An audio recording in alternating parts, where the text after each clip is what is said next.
Assalamualaikum warahmatullahi wabarakatuh. Innal hamdalillah nahmaduhu wa nasta'inuhu wa nastaghfiruh wa na'udzu billahi min shururi anfusina wa min sayyiati a'malina. May yahdihillahu fala mudilla lahu wa may yudlil fala hadiya lahu. Asyhadu an la ilaha illallah wa asyhadu anna Muhammadan abduhu wa rasuluh. Allahumma sholli ala sayyidina Muhammad wa ala ali sayyidina Muhammad.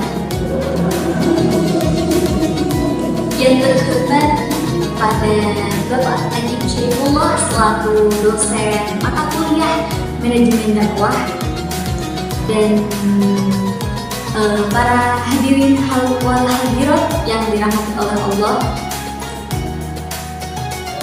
Alhamdulillah, puji syukur kehadirat Allah Subhanahu wa Ta'ala atas limpahan rahmat, taufik serta hidayahnya, serta tak lupa sholawat serta salam kepada junjungan kita Nabi Agung Nabi Muhammad Shallallahu Alaihi Wasallam, serta keluarga, sahabat, dan seluruh umatnya hingga akhir zaman.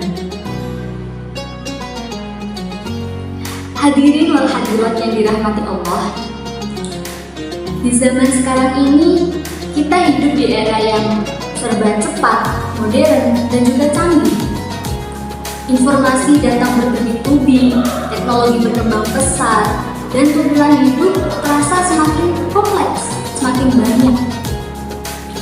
Kita seringkali merasa terburu-buru, dikejar deadline, dan terkadang kita kewalahan dengan sesuatu yang terjadi di sekitar kita, atau bahkan kita itu mati-matian untuk menjaga citra diri kita di mata orang lain.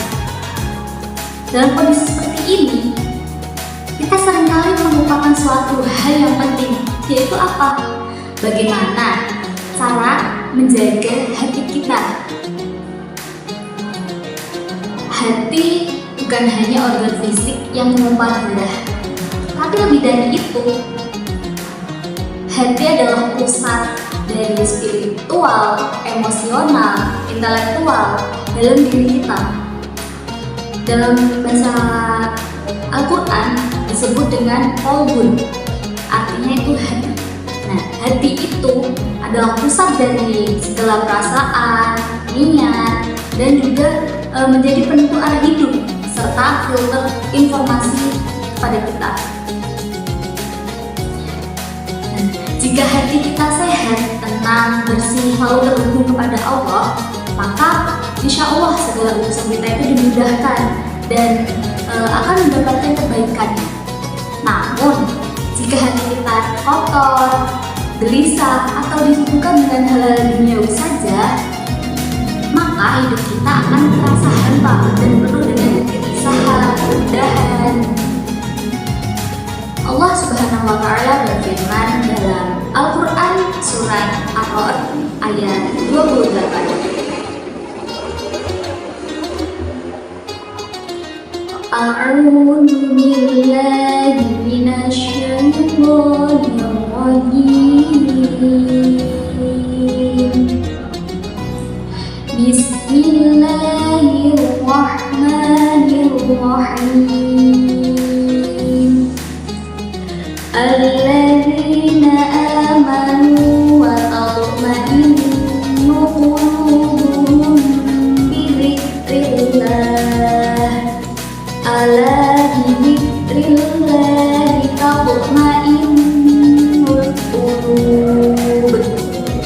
Yang artinya orang-orang yang beriman dan hati mereka tentram dengan mengingat Allah. Ingatlah, hanya dengan mengingat Allah hati menjadi tentram. Quran surat Al-Ra'd ayat 28. Nah, ayat ini adalah menjadi penawar bagi kegelisahan yang sering kita rasakan, sering kita alami. Tenang hati itu tidak bisa dibeli dengan harta, popularitas, dan kesuksesan dunia semata. Ketenangan sejati hanya akan kita dapatkan dengan cara mengingat Allah. Ala dzikrillah tatma'innul qulub. Lantas, bagaimana cara kita menjaga hati dan juga mencapai ketenangan di tengah riuhnya dunia modern ini? Nah, di sini ada beberapa cara. Yaitu, yang pertama, membangun kesadaran diri atau sering kita sebut dengan self-awareness. Nah, di era ini kita cenderung fokus pada apa yang terjadi di luar diri kita. Kita terlalu sibuk melihat pencapaian orang lain, terpengaruh opini publik, atau terjebak dalam perbandingan sosial media. Ini membuat kita lupa untuk kembali kepada diri sendiri, menelaah apa yang sebenarnya kita rasakan, apa yang kita butuhkan secara spiritual, dan apa tujuan hidup kita itu sebenarnya. Membangun kesadaran diri berarti meluangkan waktu untuk merenung, bermuhasabah, dan juga mengenali emosi kita. Apakah kita sedang marah, sedih, cemas, atau kita bersyukur? Nah, dengan mengenali emosi, kita bisa mengelolanya dengan lebih baik, sehingga tidak mudah terseret arus yang negatif, yang menimbulkan dampak buruk bagi kehidupan kita.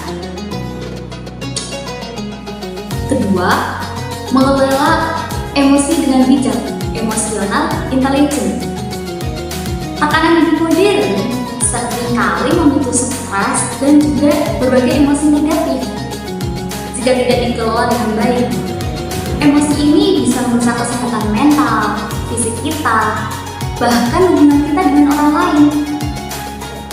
Islam mengajarkan kita untuk mengendalikan amarah, yang amarah itu merupakan api yang dapat membakar kebaikan dalam hati kita.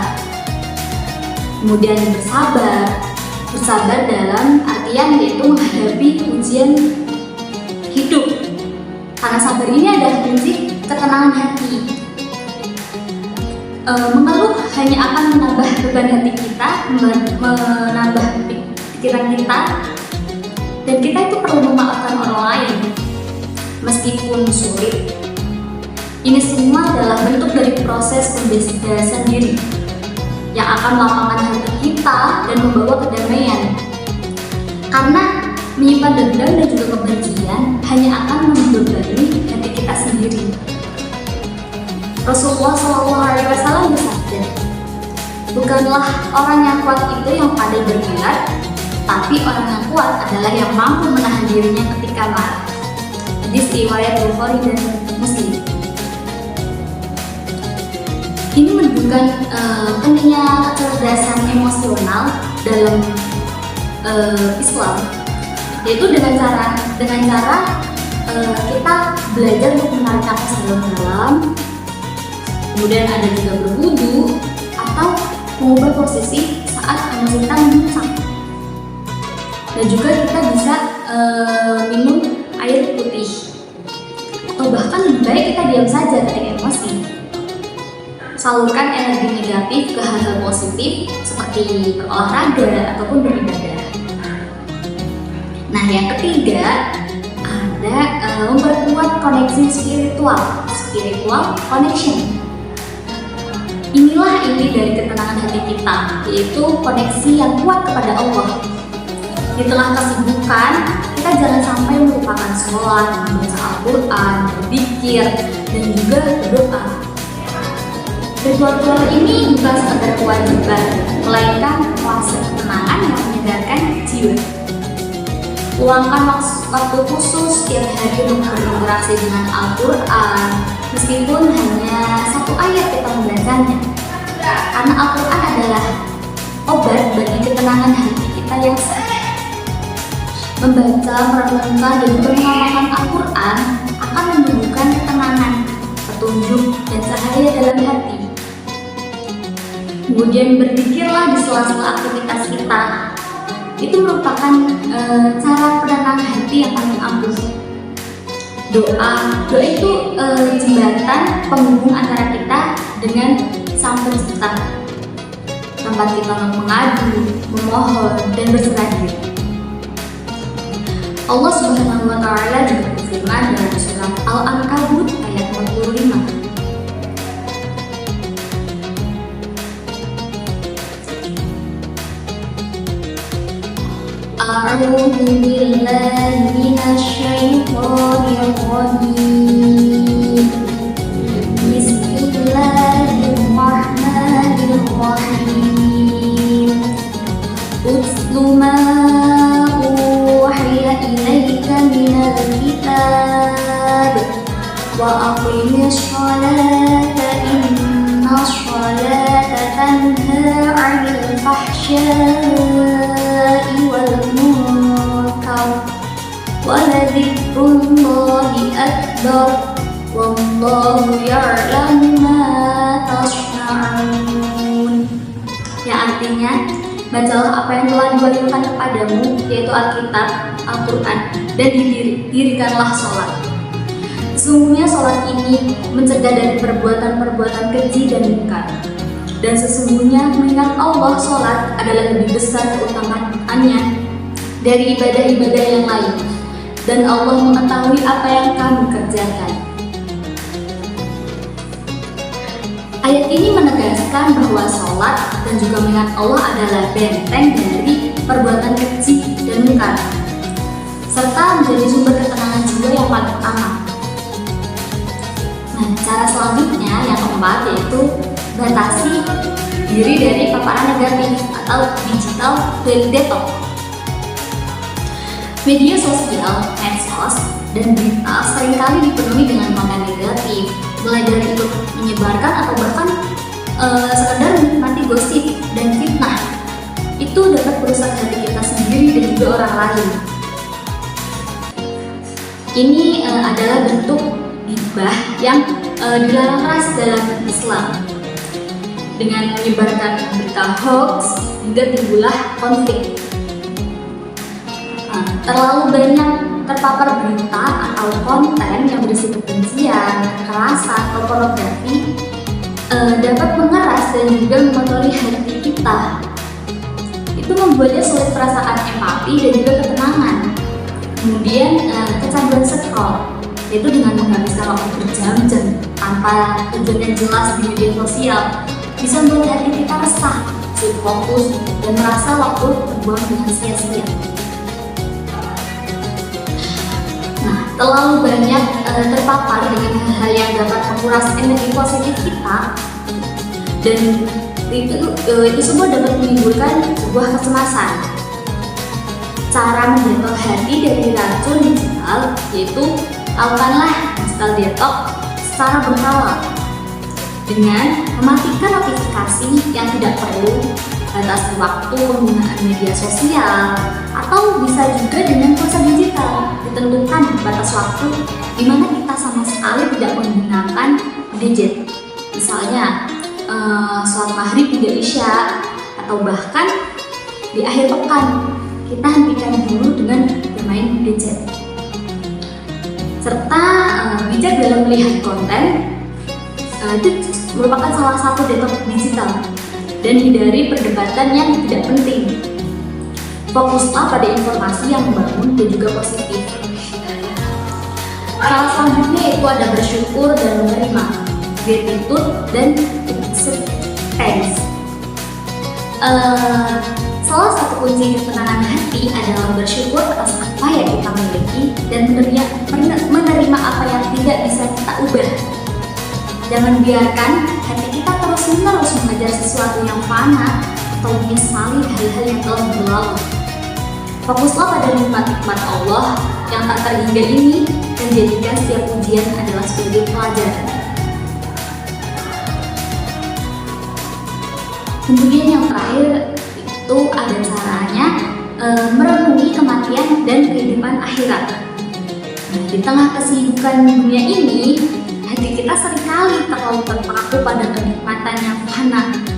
Mengingat mati bukan untuk membuat kita takut, melainkan untuk menjaga hati agar tidak terlalu melekat pada dunia dan melupakan tujuan akhir kita.